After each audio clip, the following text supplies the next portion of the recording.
You are not tired because you are weak. You are tired because you have been carrying what Allah never asked you to carry. You bend, you adjust, you stay silent, you forgive again and again, and then you wonder why your heart feels heavy. Let me be very clear with you today. Softness that comes from Iman is strength, but softness that comes from fear is self-betrayal. And Allah did not create you to disappear in order to keep others comfortable. Somewhere along the way, you were taught that being a good woman means tolerating disrespect, shrinking your needs, and apologizing for having boundaries. You confuse patience with permission, mercy with self-neglect, and humility with humiliation. But Islam never asked you to be weak. Allah honored you before anyone else ever had the chance to devalue you. Your worth was written by your Creator, not by a man's behavior, not by society's approval, and not by how much you give without receiving. So today, I want you to listen, not with guilt, but with courage. Knowing your worth does not make you harsh. Saying no does not make you arrogant. Walking away does not make you heartless. It makes you obedient to a Lord who does not love oppression, even when it comes wrapped in the name of love. When you finally stop being a soft woman out of fear and become a strong woman grounded in Iman, you don't lose people, you lose what was draining your soul. Softness rooted in fear drains your dignity. Strength rooted in Iman protects your worth. This is a truth many women resist because fear feels familiar, while strength feels risky.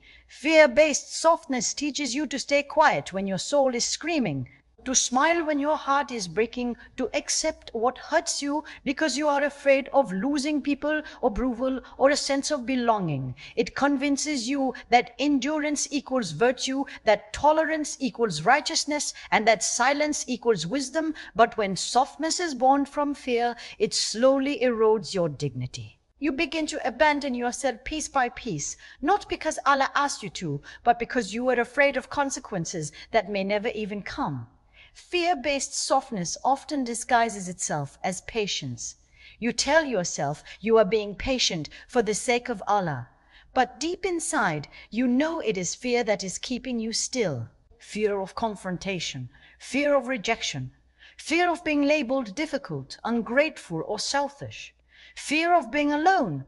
Over time, this fear trains you to lower your standards, suppress your needs, and minimize your pain.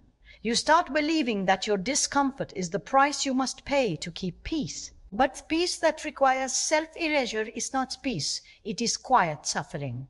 When softness is rooted in fear, you begin to negotiate your worth. You allow boundaries to be crossed because you don't trust that you are allowed to enforce them.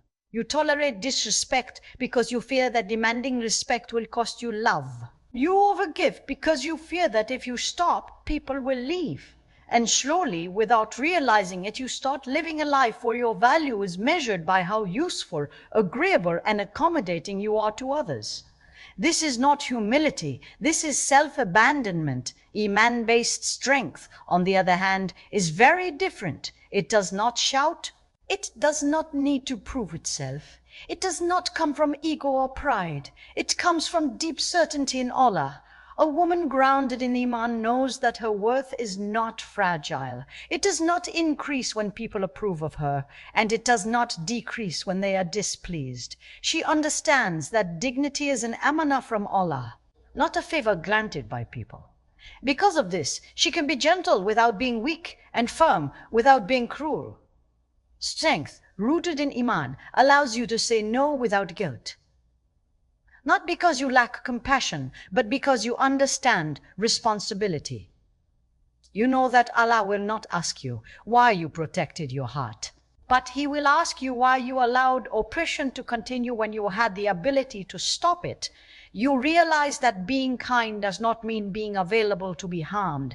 Being forgiving does not mean staying in situations that destroy your mental, emotional, or spiritual health. Iman teaches you that your soul has rights over you. Fear-based softness keeps you trapped in people's expectations. Iman-based strength frees you from them.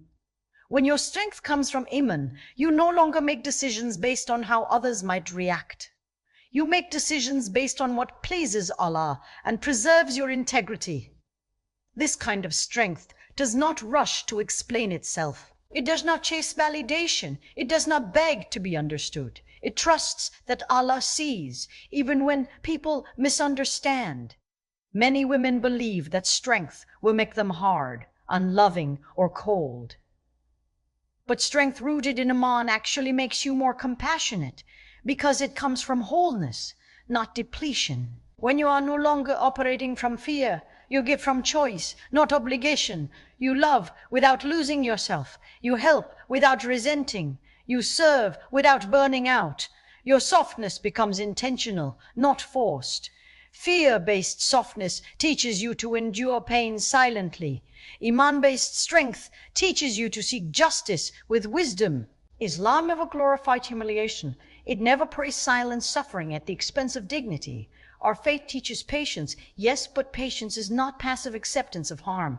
Patience is active trust in Allah while doing what is right. Strength rooted in Iman allows you to speak when silence enables injustice. It allows you to walk away when staying would damage your soul. It allows you to draw lines without hatred in your heart. A woman with Iman-based strength understands that Allah is Allah Adel, the most just. She does not fear standing firm because she knows that Allah supports those who uphold truth. She knows that losing people for the sake of self-respect is not a loss at all. What leaves was never meant to stay. What remains is alignment, peace, and clarity. She understands that Allah removes people who misuse her softness as a form of mercy. Fear-based softness drains your dignity slowly. You may not notice it at first. It starts with small compromises, ignoring your intuition, making excuses for behavior that hurts you, telling yourself you are overreacting. Over time, these small betrayals add up, and you wake up one day feeling empty, resentful, and disconnected from yourself. You feel exhausted, not because you did too much, but because you did too much without protection. Iman-based strength restores your dignity gradually. It begins with inner clarity. You start listening to your conscience again. You stop gaslighting your feelings. You acknowledge pain without justifying it. You recognize that Allah did not create you to be a dumping ground for other people's emotional immaturity. You start honoring your limits as acts of worship. You understand that preserving your mental and emotional well-being allows you to show up in the world with sincerity and balance. Strength rooted in Iman also changes how you see obedience. You stop confusing obedience to Allah with obedience to people. You realize that pleasing Allah sometimes requires disappointing others. You accept that discomfort is not always a sign you are doing something wrong. Sometimes it is a sign you are finally doing something right. This realization frees you from chronic guilt and over-apologizing. A woman who draws her strength from Iman does not need to harden her heart to protect herself. She trusts Allah enough to remain soft, where softness is safe and firm, where firmness is required. Her boundaries are not walls of bitterness, they are doors with discernment. She allows access selectively, not out of arrogance, but out of responsibility to her soul. Fear-based softness keeps you reactive. You constantly adjust yourself based on how others feel. Iman-based strength makes you grounded. You respond with intention, not anxiety. You stop living in survival mode. You stop measuring your worth by how much you sacrifice. You understand that Allah values sincerity over self-destruction. This kind of strength also deepens your relationship with Allah. When you stop abandoning yourself for people, you stop distancing yourself from your Creator. You become more present in your worship because your heart is no longer heavy with suppressed pain. You make dua with honesty instead of desperation. You trust Allah not only with your outcomes, but with your identity. Strength rooted in Iman does not eliminate fear entirely. Fear still exists, but it no longer controls you. You act despite fear because your trust in Allah is greater than your fear of people. You understand that Allah is Ar-Razzaq, Al-Hafiz, Al-Wakil. You do not cling to harmful situations out of fear of loss because you trust that Allah replaces what you release with something better or with peace. When softness is guided by Iman, it becomes powerful. It heals without enabling.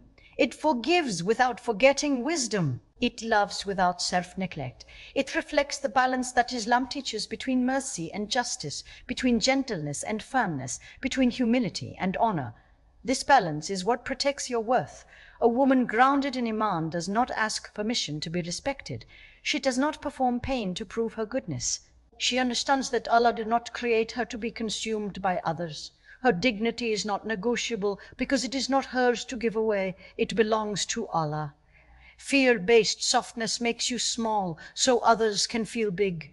Iman-based strength allows you to take up the space Allah intended for you without apology. It teaches you that your voice is not a threat, your boundaries are not sins, and your worth is not dependent on how much you tolerate. Knowing your value is not arrogance. It is obedience to the honor Allah already gave you. Many women struggle with this idea because they were taught, directly or indirectly, that valuing themselves is dangerous, that confidence is pride, and that asserting dignity is somehow a moral failure. They were conditioned to believe that a good woman is one who is quiet, agreeable, endlessly accommodating, and willing to shrink herself so others can feel comfortable. Over time, this conditioning turns self-respect into a source of guilt. A woman begins to question herself every time she stands firm, every time she says no, every time she chooses herself. She wonders if she is becoming arrogant, difficult, or ungrateful, when in reality she is simply responding to the honor Allah placed within her. Islam does not teach women to erase themselves. Allah does not ask you to deny your worth to prove your faith. In fact, Allah honored the human being before anyone else had the opportunity to degrade them. He honored you with intellect, with a soul, with accountability, and with direct access to Him, without intermediaries. This honor is not conditional. It does not depend on how much you tolerate, how much you suffer, or how much you give without receiving. When you recognize your value, you are not inventing something new. You are acknowledging something Allah already declared. Arrogance comes from believing you are above others. Knowing your value comes from believing you are responsible for yourself. Arrogance seeks superiority. Self-worth seeks alignment. A woman who knows her value does not look down on others, nor does she feel the need to compete, dominate, or prove herself.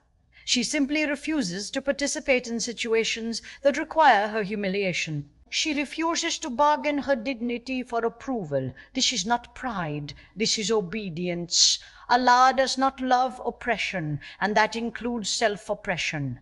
Many women confuse humility with humiliation. Humility is recognizing that everything you have comes from Allah. Humiliation is allowing yourself to be treated as if you are nothing, that you are not the same. The Prophet ﷺ was the most humble of people, yet he never allowed injustice to pass in silence when it violated the limits of Allah. He never taught his Ummah to accept degradation in the name of patience. Patience in Islam is strength with restraint, not weakness with fear. When you stand up for your dignity, you are not rejecting humility, you are rejecting injustice. Knowing your value also means understanding that Allah is Al-Karim, the most generous. He does not create something worthless. He does not ask you to live as if you are disposable. When you accept poor treatment, chronic disrespect, or emotional neglect, and you justify it by calling it humility, you are indirectly questioning the wisdom of Allah's creation. You are behaving as if the soul He entrusted to you does not deserve protection. Obedience to Allah includes safeguarding what He has honored. A woman who knows her value stops over-explaining herself. She stops begging to be understood. She stops trying to convince people of her worth. Not because she thinks she is better than others, but because she trusts that her value is not up for debate. This internal shift changes how she moves through the world. She no longer chases validation because she is anchored in certainty. She no longer fears losing people who only stayed as long as she was convenient. She understands that what is meant for her will not require her self-erasure. Many women fear that once they acknowledge their value, they will become selfish or cold. But knowing your worth does not make you less compassionate. It makes your compassion healthier. You stop giving from emptiness. You stop sacrificing your well-being to earn love. You start giving from fullness, from choice, from sincerity. This kind of giving is sustainable. It does not breed resentment. It does not exhaust the soul. It aligns with the prophetic way which was balanced and just. When you know your value, you also understand boundaries differently. Boundaries are not punishments for others. They are responsibilities toward yourself. Allah will not ask you on the day of judgment why you allowed people to misuse you. He will ask you how you fulfilled the trust of your body, your heart, and your soul. Setting boundaries is an act of worship when it protects you from harm, sin, or injustice. It is a form of taqwa because it reflects awareness of Allah in your choices. Women who struggle with self-worth often live in constant guilt for saying no, guilt for saying no, guilt for saying no, guilt for wanting more, guilt for leaving situations that hurt them. This guilt is not from Allah. Allah does not burden souls beyond what they can bear, and He does not shame His servants for seeking safety, peace, and dignity.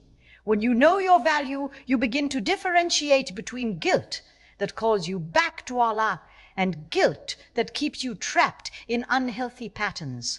Knowing your value also changes how you interpret tests. You stop assuming that every hardship means you must endure indefinitely. You start asking deeper questions. Is this a test of patience or a test of self-respect? Is Allah asking me to wait, or is He asking me to walk away? Faith is not blind endurance. It is conscious obedience. A woman grounded in her worth understands that sometimes the lesson is not how long you can stay, but how bravely you can leave. A woman who knows her value does not fear solitude the way she once did. She would rather be alone with dignity than surrounded by people who drain her spirit. This does not make her antisocial or bitter. It makes her selective. She understands that companionship is meant to be a source of tranquility, not constant anxiety. She trusts that Allah is capable of filling gaps that people leave behind. When you internalize your value, your relationship with Allah deepens. You stop approaching Him from a place of desperation and start approaching Him from a place of trust. Your dua becomes clearer because you are no longer asking Allah to fix situations you are unwilling to step away from. You ask Him for guidance, for strength, for alignment. You begin to see obedience not as self-denial, but as self-preservation. Knowing your value also reshapes how you experience love. You no longer equate love with suffering. You no longer believe that intensity equals sincerity. You no longer chase people who give you crumbs and call it destiny. You recognize that love, like faith, is meant to bring sakina, calm, stability, growth. Anything that consistently robs you of peace requires re-evaluation, not romanticization. A woman who knows her value does not harden her heart, but she also does not leave it unguarded. She understands that trust is earned, not owed. She forgives without reopening wounds. She shows mercy without abandoning wisdom. This balance allows her to remain soft without being naive and strong without being harsh. Knowing your value also means accepting that not everyone will benefit from your growth. Some people preferred you when you were easier to control, easier to manipulate, easier to guilt. When you begin honoring yourself, resistance will appear. This resistance does not mean you are wrong. Often it means you are no longer playing the role others assign to you. Obedience to Allah sometimes looks like disappointing people who benefited from your silence. A woman grounded in her worth does not fear being misunderstood. She knows that Allah understands her intentions even when people misinterpret her actions. She stops performing goodness for applause and starts living it with sincerity. Her actions are quieter but stronger. Her presence is calmer but firmer. Knowing your value protects you from spiritual burnout. When you stop overgiving and overextending, you have more energy for worship, reflection, and service that actually matters. You stop resenting religious language that was used to pressure you into staying small. You reclaim Islam as a source of justice, mercy, and balance rather than a tool for guilt. A woman who truly knows her value does not measure herself by comparison. She does not feel threatened by other women's confidence. She does not compete for attention or validation. She understands that honor is not a limited resource. Allah gives without diminishing. This understanding creates inner peace and emotional maturity. Knowing your value also means recognizing that Allah is Al-Wali, your protector. You do not need to cling to what harms you out of fear of abandonment. You are not unsupported. You are not unseen. When you choose dignity, you are choosing alignment with a Lord who loves justice and balance. When you stop confusing self-worth with arrogance, you stop apologizing for existing. You stop shrinking your voice. You stop negotiating your needs. You stop betraying yourself to maintain harmony. You begin to live with intention rather than fear, with faith rather than anxiety, with clarity rather than confusion.